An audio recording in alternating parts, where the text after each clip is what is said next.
अगर पाप कर्म बन जाता है तो उसका प्रायश्चित कर लो, कहीं वो पाप कर्म संचित में जमा ना हो जाए, कहीं संचित से प्रारब्ध न बन जाए। अगर प्रारब्ध बन गया तो फिर काटना मुश्किल, फिर भोगना ही पड़ेगा। जैसे ये प्रारब्ध बन गया तो माँ के गर्भ से ही इस रोग का सृजन हो गया, पॉलिसिस्टिक किडनी, ये वंशानुगत किडनी रोग होता है। माता पिता में जो रोग होता है वो पुत्र में भी आ जाता है। तो 30-35 की अवस्था में प्रकाशित हो गया और तब से लेकर अभी तक ये तो भगवान की शरण में है, इसलिए चल रहा है। तो हमें लगता है मनमानी मत करो, डरो, पाप कर्म से डरो, मन को डराओ कि अगर ऐसा पाप कर्म करोगे, कैंसर हो गया तो, किडनी फेल हो गई तो, नाना प्रकार के रोग हैं, कोई रोग हो गया तो डराओ मन को, गलती मत करो। नहीं, वो गलती जब दंड रूप बन करके आएगी तब नहीं मिटा सकते, फिर भोगना पड़ेगा, अवश्य भोगना पड़ेगा। इसलिए हमें लगता है अभी मनमानी मत करो।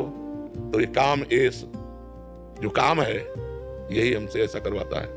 काम एश, क्रोध एश, रजोगुण समुद्भवा, ये रजोगुण से उत्पन्न हुआ काम क्रोध आदि ही हमसे ऐसे पाप कर्म कराते। हमको बचना चाहिए इन कर्मों से। ये बहुत भयानक कर्म, जब अपना दंड देते हैं ना तो भयानक फल देते हैं। मतलब 100 रुपया जैसे ब्याज का ले लो ना, और जमींदार लोग नहीं, ब्याज के ऊपर ब्याज, ब्याज के ऊपर ब्याज, और जब जमा करने जाओ तो पता चला 10,000 रुपया, और अगर फिर चूक गए तो 20,000 रुपया, फिर तुम्हारी खेती ले लेंगे। ऐसे ही कर्म है, छोटा सा कर्म, पाप कर्म, वो ब्याज पर ब्याज, ब्याज पर वो भयानक रूप बन करके जब बम की तरह गिरता है तो धज्जियां उड़ जाती हैं।